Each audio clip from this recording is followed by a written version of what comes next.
ধরেন বিএনপিরও স্পিরিট যেটা এখন গতকালকে বলা হয়েছে তারা এ বছরের মধ্যেই নির্বাচন চান বিএনপি।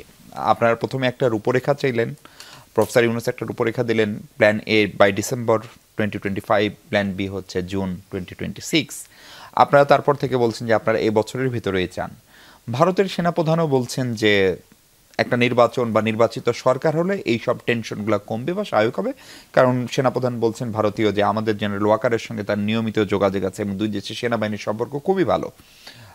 ফলে যে প্রশ্নটি ব্যারিস্টার রাশিদ ইমাম তুললেন যে এই অন্তর্বর্তীকালীন সরকার নিয়ে তাহলে ভারতের আপত্তি, নির্বাচনের সমাধান, আপনারাও নির্বাচনের সমাধান দেখেন, কারণ নির্বাচন হলে আসলে আপনারাই ক্ষমতায় যাবেন। ফলে আমাদের দেশে যেহেতু ষড়যন্ত্র তত্ত্ব খুব আমাদের মাথায় কাজ করে, ফলে ভারতের সঙ্গে বিএনপির কোনো গোপনাতাত হলো কিনা। ভারতের সেনা প্রধান পাবলিক প্লেসে সংবাদ সম্মেলন করে বললেন আপনারাও প্রতিনিয়ত বলছেন, কোনো যোগসূত্র আছে? Very interesting question. এমন না যে ভারতের সেনা প্রধানের বক্তব্য শোনার পরে বিএনপি এটা বলছে। বিএনপি নির্বাচনের কথা শুরু থেকেই বলেছে, 6 আগস্ট থেকে বলছে, এবং 6 আগস্ট থেকে না, মানে 5 আগস্টের পরের ঘটনা বলছে। যে তিনটে নির্বাচন হয়নি তখন থেকে বিএনপি বলছে যে নির্বাচন হতে হবে বাংলাদেশে, এবং ইটস আ মাস্ট, এটা সবারই চাওয়া। দ্রুত গতিতে নির্বাচন চাওয়াটা, এটা তার মানে এটা যে কালকেই হতে হবে। কালকেই যদি নির্বাচন হয় সেই নির্বাচনটা কিন্তু ক্রেডিবল, অ্যাকসেপ্টেবল, বিশ্বের যে মানদণ্ড আছে সেই মানদণ্ডের সাথে সামঞ্জস্যপূর্ণ হবে বলে আমি নিজেও মনে করি, এটা কেউই মনে করে না। কিন্তু নির্বাচন হতে হবে, এবং নির্বাচন হওয়ার জন্য যেই পরিমাণ রিফর্মগুলো প্রয়োজন আছে, যেই স্ট্রাকচারাইজেশনের প্রয়োজন আছে, যে জায়গাগুলো মেরামত করার প্রয়োজন আছে, সেটা করতে হবে, তারপর নির্বাচন দিতে হবে। এবং বিএনপি যেটা বলছেন যে বিএনপি আসলে রাষ্ট্রের দায়িত্ব পালন করতে চায়।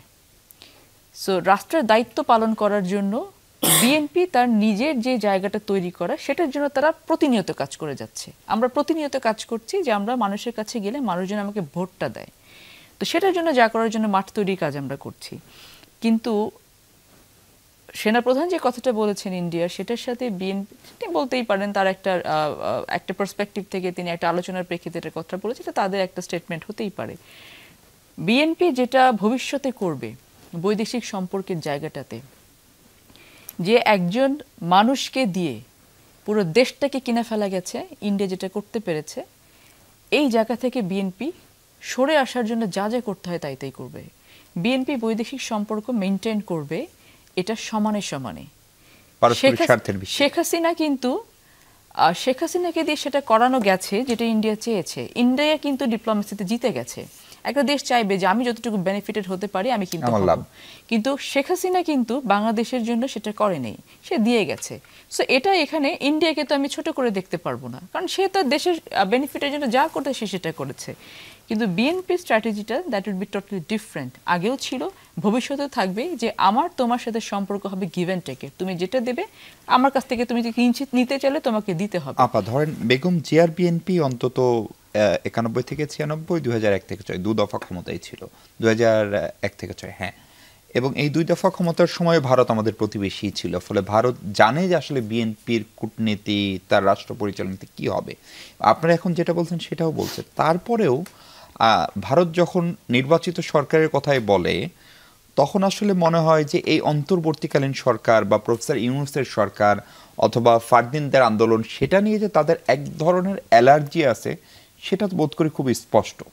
সেটা তো তাদের এই, এবং তার বিপরীতে তারা আপনাদেরকে নিয়ে যখন খানিকটা কমফোর্ট জোন প্রকাশ করে, সেইটা অনেক প্রশ্নের জন্ম দেয় কিনা।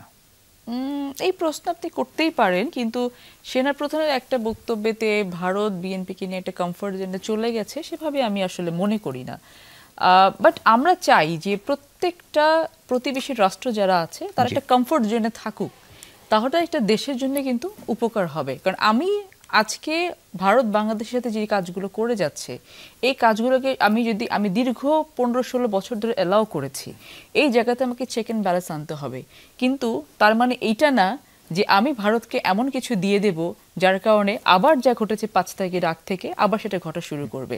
সো কমফোর্ট জোন দেয়াটা কোন জায়গাটাতে? তোমার সাথে আমার বাণিজ্যিক সম্পর্ক থাকবে, তোমার সাথে আমার রাজনৈতিক সম্পর্ক থাকবে, তোমার সাথে আমার কূটনৈতিক সম্পর্ক থাকবে, তোমার সাথে আমার নিরাপত্তার সম্পর্ক থাকবে, বাট আমি বাংলাদেশে আরেকটা শেখ হাসিনা তৈরি করতে দেব না যে তোমাকে বাংলাদেশ বিক্রি করে তোমার কাছে দিয়ে দেবে।